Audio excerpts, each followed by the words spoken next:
L'état d'esprit dans lequel je me rends, c'est une rencontre. Je m'en vais rencontrer quelqu'un. J'ai toujours beaucoup de plaisir. Je ne vais pas à l'abattoir. J'ai des amis comédiens, comédiennes qui vont à l'abattoir à chaque audition. Je trouve ça d'une violence pour eux. Je suis hyper empathique. Je trouve ça terrible d'avoir à se rendre à une audition avec l'idée qu'on va, mon Dieu, mourir du jour au lendemain. Tu sais. Je trouve que personnellement, c'est très personnel, mais ça serait pas aidant pour moi parce que j'ai aussi un rôle d'agente, donc je me dois d'avoir une certaine périphérie. Tu sais. Quand je vais à une audition, c'est la comédienne. À partir du moment où je rentre dans une salle d'audition, c'est la comédienne. Puis en cohérence avec moi, en toute authenticité, je suis qui je suis, en dehors des takes, sur les takes. Si tu m'engages, si tu as aimé ma vibe, tu vas retrouver la même affaire sur le plateau. Bonjour et bienvenue à Cinéritage, le podcast qui place l'artiste au cœur du sujet. Cinéritage est disponible sur toutes les plateformes.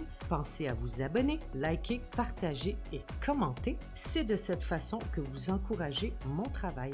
Merci à l'INIS, partenaire présentateur. Bonne écoute! Merci beaucoup de l'invitation. Ça fait vraiment plaisir. Écoute, ça, c'est pour moi, c'était clair que j'allais faire un épisode avec toi. Wow! C'est les belles surprises du métier, ça. Oui, il en faut, hein. Puis surtout ces temps-ci, je trouve qu'il en faut des belles surprises. Oui, effectivement, c'est vrai. Parce que Ouais. là, en pleine quatrième vague, là, on en a besoin. Oui. On est quand même résilient, mais à un moment donné, ça prend des petits coups de pouce. Exactement. Alors écoute, on plonge. Hey! Je suis prête. Salut Katia. Bonjour, Vanessa.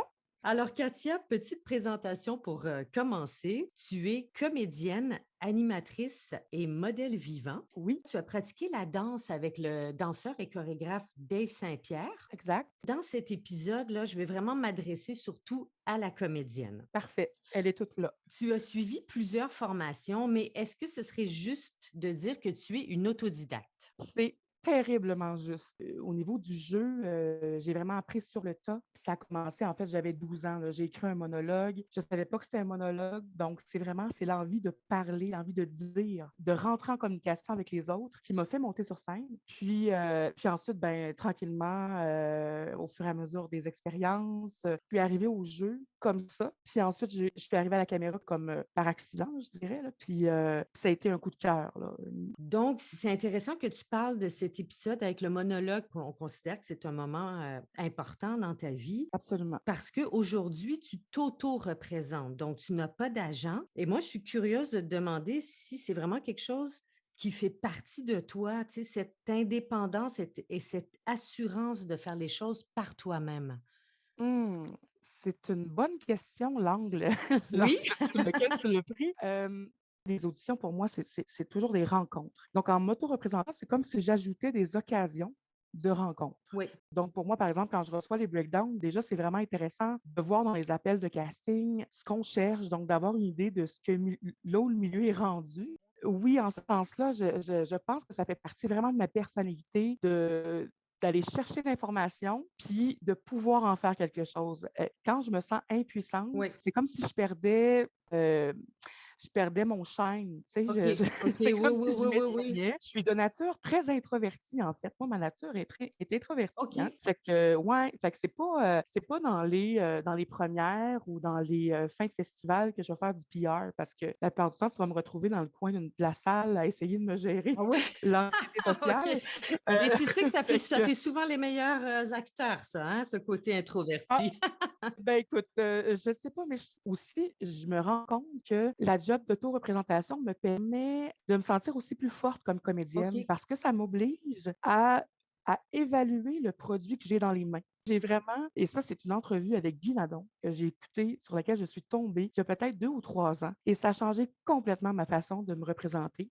Au début, j'étais un petit peu inconfortable avec l'idée que, tu sais, tu négocies un contrat, puis finalement, tu arrives sur le plateau, puis il y a peut-être des résiduels, tu sais, de cette entente-là qui arrivent sur le plateau, puis je voulais pas traîner ça, puis tout ça, Oui. puis je me demandais comment faire la distinction entre les deux. Et j'ai longtemps cherché jusqu'à ce que j'entende Guy Nadon. Il disait justement que lui, il s'auto-représente, puis que quand on le contacte, a priori, c'est le comédien qui répond. C'est-à-dire que c'est un golden retriever qui veut juste jouer à balle, tu sais.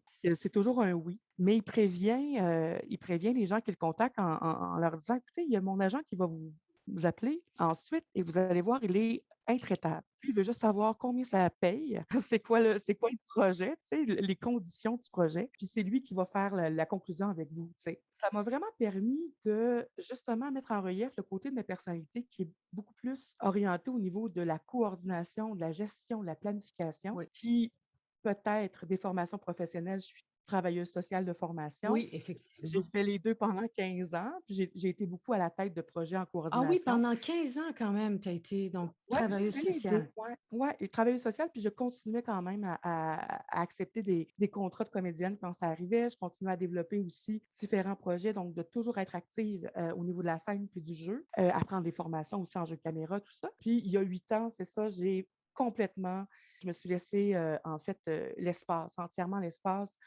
pour développer, toute la dimension du Oui. artistique. J'imagine que la travailleuse sociale aussi a dû influencer la comédienne.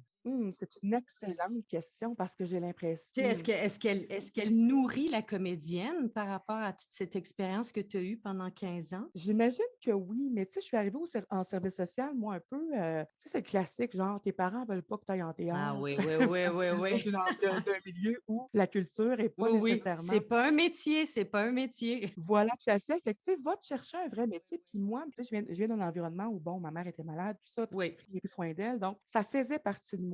Ce qui fait que la comédienne, quand on me dit, mon Dieu, c'est donc bien loin, tu sais, du travail social, pour moi, c'est non, mon Dieu.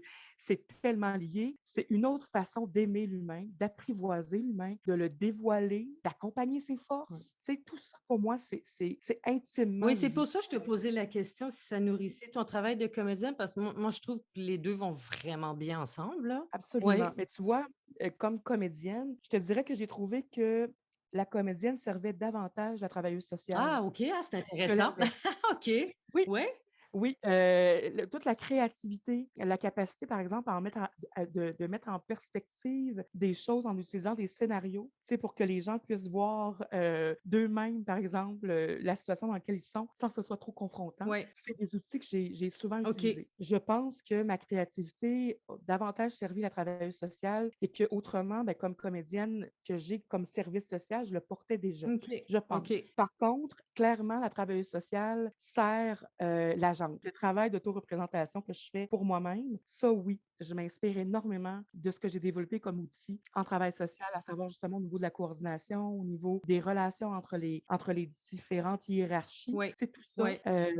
est très aidant pour Est-ce moi. que, Katia, est-ce que c'est important, selon toi, de savoir précisément pourquoi on veut faire ce métier d'acteur? Parce qu'il y a toutes sortes de désirs de la part des gens. Il y en a qui veulent vraiment Absolument. devenir des vedettes. Il y en a Ouais. qui ont un réel besoin de combler un sacré manque d'amour, là. Tu sais, ils vont spontanément aller Oui. vers ce métier. C'est important de faire ce métier avec les bons objectifs? Ben, en fait, si on veut pas se taper une dépression, Oui, intense, puis un mal de vivre, oui. puis se gruger les veines dans le coin d'un mur. Je pense que c'est important parce que de toute façon, peu importe ce qu'on fait, mais particulièrement dans ce métier-là, tu sais, on dit que souvent que c'est ingrat, bon, beaucoup d'appelés, peu d'élus. Ouais. C'est une réalité, et je pense que le fait que je m'auto-représente me permet d'avoir des attentes réalistes aussi, OK.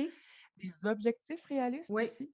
C'est-à-dire que, tu sais, si par exemple, on souhaite, une femme pour, une pub de yogourt, par Oui. exemple, je suis tout à fait consciente, comme agente, me représentant moi-même. Là, quand je dis agente, évidemment, je ne suis pas agente de d'autres comédiens, je Oui. je suis seulement en autoreprésentation, mais l'agente en moi est très consciente que le client ne va pas prendre une femme grosse pour vendre du yogourt parce que ça ne marche pas avec le produit, ça ne marche pas avec, tu sais, Il va nous, ce qu'on rester veut dans vendre, des on a des dans nos des produits. stéréotypes, là, des Exactement. clichés. Tu sais, ça, je suis consciente de ça. Donc, je vais pas me battre contre un système, Ouais. tu sais, qui est rigide. Par contre, moi, comme comédienne, comme humaine aussi, là, je pense avoir une perception des corps gros qui est peut-être différent de la masse. Tu OK. sais, c'est-à-dire que différent de ce qu'on peut, de ce que le système va chercher. Ouais. Parfois, sur certains projets, quand l'agente voit rayonnante, allumée, énergique, belle, pour moi, c'est toutes des caractéristiques qui ne sont pas antithèses d'une femme Ouais, grosse. ouais. On sait très bien que ça pourrait l'être, tu comprends, de façon sociale. OK. Ce qui fait que moi, je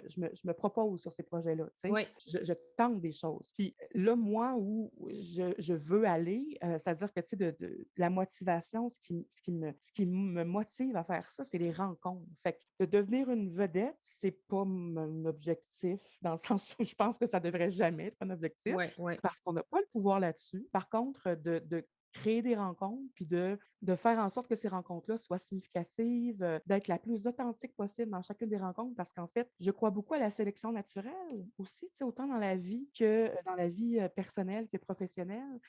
Je pense que, il y a des occasions qui se créent des fois, ou qu'on crée des occasions, mais que c'est aussi avec les énergies, la personnalité, les gens avec qui on a envie de Ouais. travailler. Pour moi, c'est super important d'être la plus authentique possible. De toute façon, c'est vraiment un choix que j'ai fait. Quand on est hors norme, ben, on se le fait constamment redire. Fait qu'à un moment donné, il y a un choix à faire. Tu sais, OK. soit que tu te détestes à chaque fois qu'on te rappelle que tu es hors norme, ou soit que tu te dis: «Non, écoute, j'ai quelque chose de différent, en Mais fait». c'est une force, il faut l'utiliser Ben, comme une absolument, force. absolument, et c'est la raison pour laquelle je pense que c'est une force de m'auto-représenter. Oui, Parce que, si on n'est pas conscient de ce qu'on a à offrir, du petit plus qu'on a à offrir, ou qu'on se surestime, c'est-à-dire qu'on estime des forces qu'on n'a pas encore tout à fait développées, OK. ou ça, on peut se tirer dans le pied, tu sais.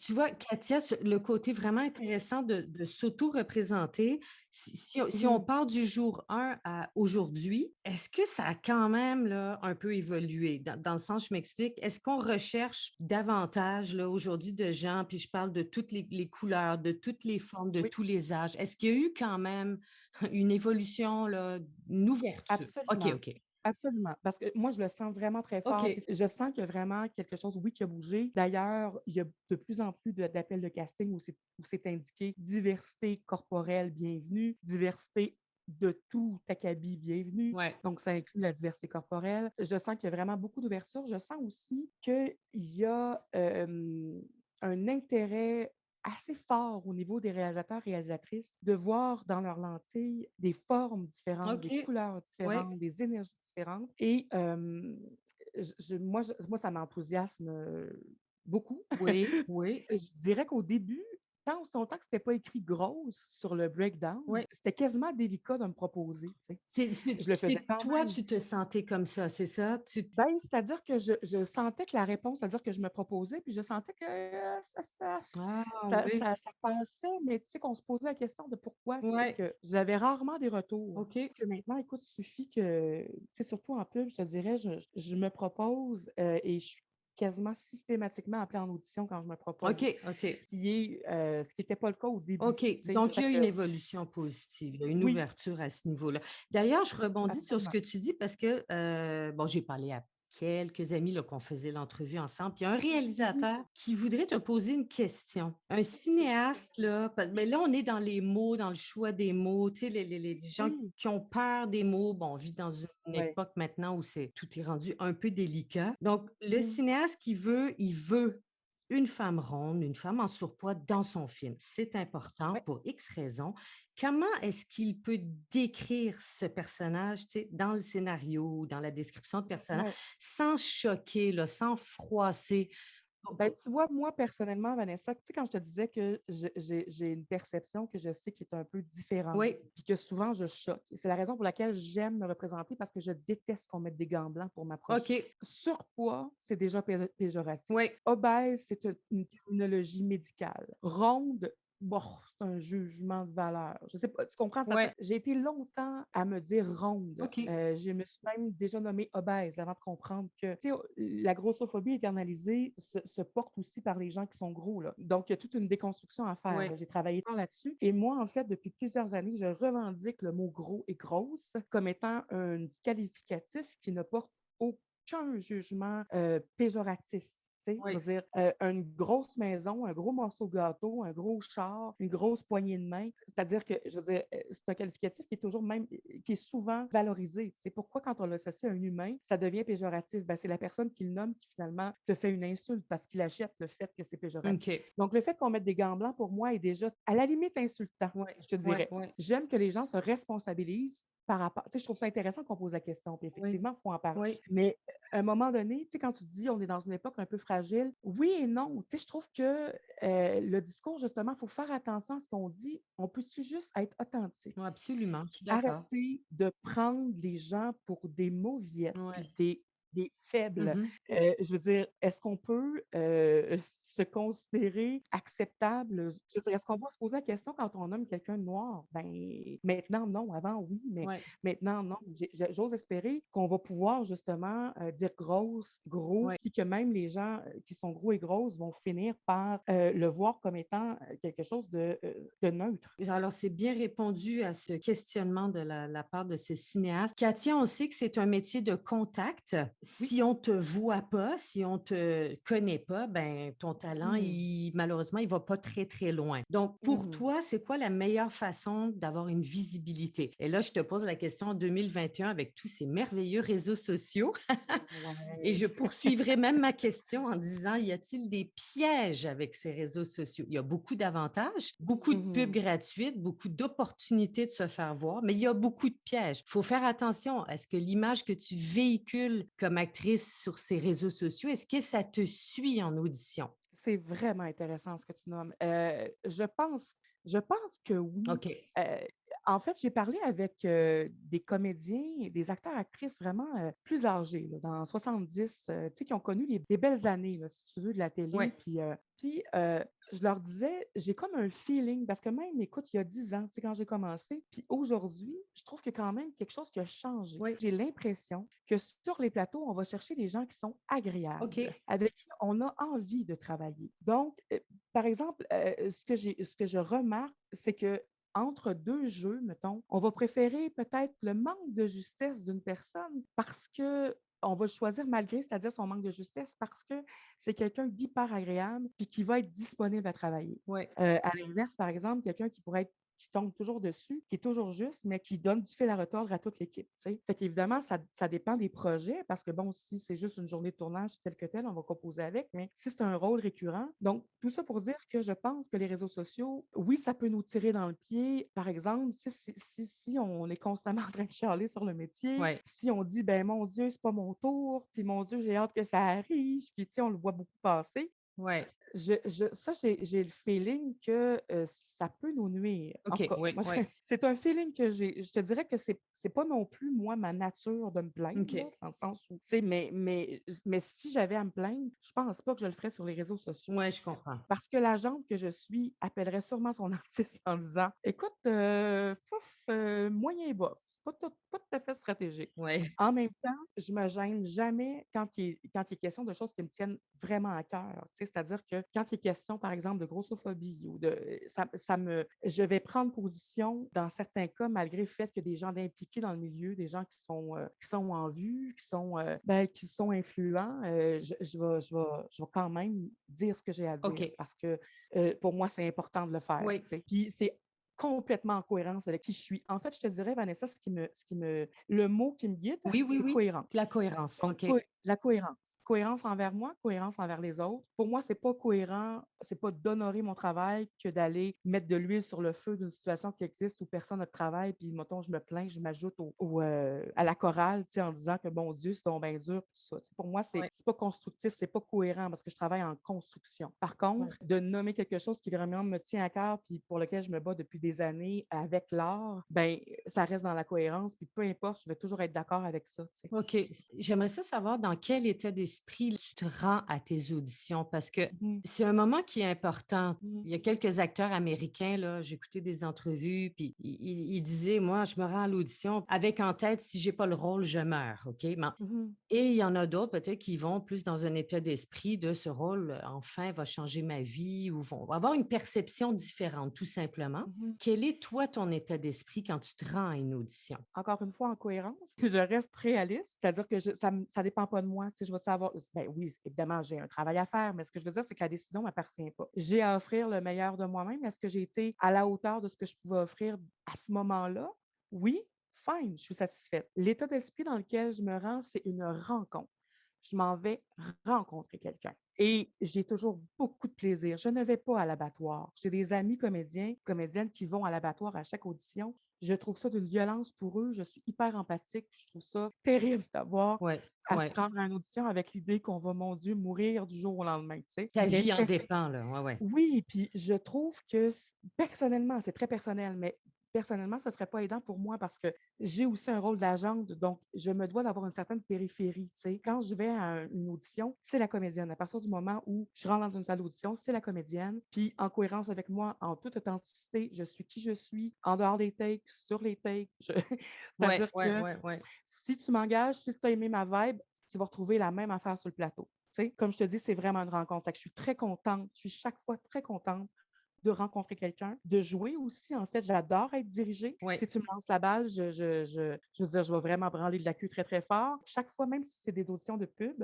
souvent, en fait, je te dirais que là, tu sais, des fois, je vais miser sur des pubs, je vais me proposer sur des pubs où j'ai envie de rencontrer le réalisateur ou la réalisatrice, tu sais, OK. où le produit peut-être me parle un peu moins, mais où, mon Dieu, c'est une occasion, tu sais, de rencontrer le réal ou la réal. Ah, c'est bon. Donc c'est ton objectif, c'est vraiment cibler sur cette rencontre, sur l'aspect vraiment humain, hein. Exactement. Puis aussi, j'aime beaucoup les jeunes, les jeunes artistes. Ce n'est pas seulement stratégique, tu sais, parce que tu dis: «Bon, si un jeune t'aime, il va t'aimer longtemps», tu sais, mais c'est aussi parce qu'il y a il y a un esprit, de tous les possibles avec les jeunes. Tu sais, je vais faire des kinos, j'en ai fait encore cet été, j'en fais un autre bientôt. Pour moi, c'est une façon d'exercer mon métier parce que, bon, je viens pas d'école, j'ai pas fait d'école, donc c'est une façon de vraiment de développer des outils, de me donner des nouveaux objectifs, puis de rencontrer des gens, de solidifier le réseau de contacts, puis d'en faire des nouveaux. C'est bon, c'est bon. Ta façon habituellement de préparer tes rôles, est-ce que tu es quelqu'un qui fait comme beaucoup, beaucoup de recherches en amont? Est-ce que tu fais des enquêtes de terrain? As-tu une façon, particulière de préparer tes rôles? Je te dirais que jusqu'à maintenant, j'ai pas tu sais, j'ai eu des rôles, des petits rôles, hein. Fait que, tu sais, mettons, là, je pense à des premiers rôles, là, dans des films, mais tu sais, ou des séries, mais c'est pas des rôles qui sont, nécessairement substantiels. Bon, tu sais, je pense, par exemple, à une infirmière que j'ai déjà fait, là. C'est sûr que ma préoccupation à ce moment-là, c'était que les manipulations soient cohérentes avec la façon dont une infirmière s'y prendrait sur le Ouais, terrain, c'est tu sais. ça. Fait que là, c'est sûr que j'ai fait appel à ma voisine qui est infirmière, qui m'a guidée un peu en fonction de la scène, qu'est-ce qui serait cohérent de faire. Par contre, rendu sur le plateau, ben là, c'est sûr que, tout ça peut prendre le bord, tu sais, parce que tu as des indications qui sont différentes. Puis, juste déjà des fois la mécanique, tu sais, au niveau des mouvements, s'y prête pas, c'est ce que tu as pratiqué. Je te dirais que en fait, si j'avais un rôle épisodique, un rôle récurrent, un rôle c'est sûr que je serais probablement le genre à faire des enquêtes de terrain parce que j'ai besoin de m'imprégner. Je suis très, tu sais, j'aime sentir les choses, je suis assez intuitive aussi. Là, jusqu'à présent, la façon de préparer soit mes rôles ou mes auditions, c'est que je vais voir ce que le réalisateur ou la réalisatrice a fait, un peu ses intérêts au niveau des différents plans. Est-ce que c'est quelqu'un qui est plus dans l'action ou plus dans l'immersion, tu sais, vraiment comme on prend le temps avec le personnage? Est-ce qu'on est plus dans la poésie ou on est plus dans quelque chose de plus raw? Donc, ça, c'est quelque chose qui me sert à la préparation, en fait, Ben jusqu'à c'est une présent. super bonne idée de Mhm. passer par ce chemin-là. C'est vraiment bien. Oui? Ben, en fait, c'est qu'on est, je considère qu'on est on est des outils, un outil pour construire l'histoire, donc on n'est pas l'histoire. Fait que Oui. pour moi, c'est important de comprendre l'univers, tu sais, du réalisateur, même souvent quand j'ai accès à qui va faire la direction photo, parce que je suis une fan finie des cadrages, des compositions d'images. Je suis hyper sensible à ça comme cinéphile, là. C'est des choses que je regarde, là, la Ouais, ouais, réalisation, le ouais. rythme, donc c'est quelque chose qui me guide beaucoup. Donc ça va être important de savoir aussi comment, à qui tu as affaire au niveau de la direction photo et tout, ça va te donner Exactement. Puis des sur le plateau, ce indications. qui fait que ça guide aussi mes questions, tu sais. Ouais. Si par exemple, il y a beaucoup de réalisateurs qui vont pas nécessairement guider au niveau du jeu, mais si j'ai une idée de l'ambiance, ou du cadrage, ça me permet de proposer quelque chose, tu sais, aussi. Oui, j'imagine qu'il y a des fois où tu fais appel à toi-même un petit peu pour te diriger là, ça je sais Exact. que ouais, il y a de tout, il y a de tout.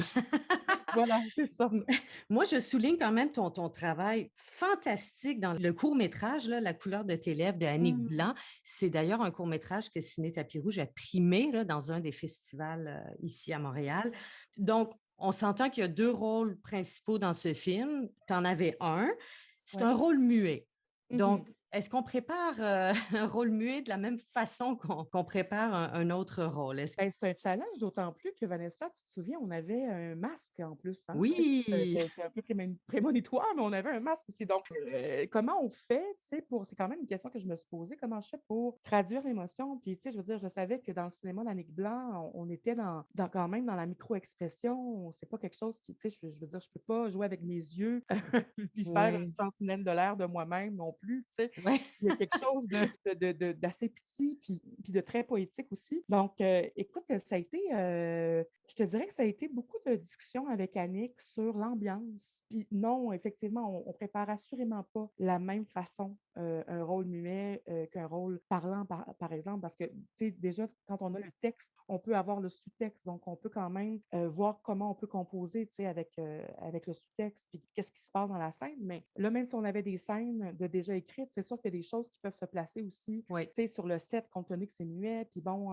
puis je te dirais que comme le scénario était assez abstrait aussi, tu sais, pour nous, tu sais, ben, je veux dire, c'est-à-dire que c'est clair, mais au niveau de l'énergie, tu sais, oui, OK, oui. c'est apocalyptique, mais comment ça va sortir? Puis, donc, c'est vraiment de faire confiance aussi sur place, tu sais, à ce que la réalisatrice veut, comment nous guide aussi. Puis, mais non, c'est sûr que la préparation n'est pas la même. Je te dirais que c'est une préparation qui a été plus méditative, tu sais, justement pour, comme je suis quelqu'un qui est très expressive, ma difficulté déjà dans le jeu de caméra, en fait, mon plus grand défi, c'est de me dimer, c'est de me ramasser pour Ah être oui, c'est de plus penser à réduire, par exact. exemple, les mimiques pour pas tomber dans la caricature, hein? Tout à fait. Donc, non seulement je viens de la scène, Ouais, mais je suis déjà quelqu'un de très expressif dans la vie. Tu sais, mes gestes sont francs, mes gestes sont larges. ouais. Tu sais, ma voix est affirmée. Donc, puis mon visage aussi est très, très parlant. Donc, oui, le travail pour moi est vraiment de ramasser, tu sais, OK, le OK. plus possible. L'heure passe toujours trop vite. Je te C'est pose la déjà dernière fini?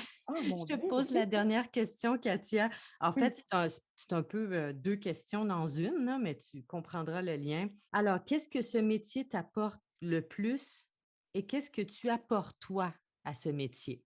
Oh, que tu es humaine, Vanessa. J'adore tes questions. Le métier m'apporte une confirmation de ma validité.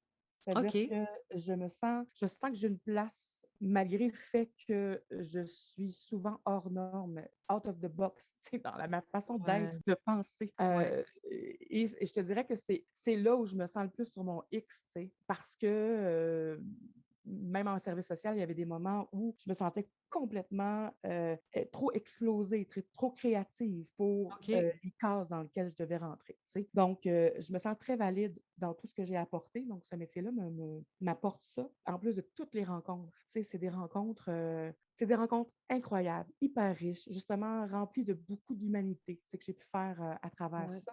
Ouais, ça Euh, te nourrit. oui, ça me nourrit énormément. Oui, tu as le mot juste. OK. Et qu'est-ce que j'apporte au métier? Il faudrait demander au métier, c'est une bonne question. Je pense que mon énergie et, tu sais, puis là, énergie slash personnalité slash corps atypique, tout ça Mmh. dans un cadre Ouais. offre, parce qu'en fait, je le nomme comme ça parce que c'est comme ça que je le ressens, moi, quand je vois des corps ou des énergies différentes. Je ressens un moment de suspension. Quand je vois ça, moi, quand on m'offre ça comme cinéphile, il y a un moment de suspension où on m'offre l'occasion de voir quelque chose de différent et de prendre position sur ce que je vois. OK.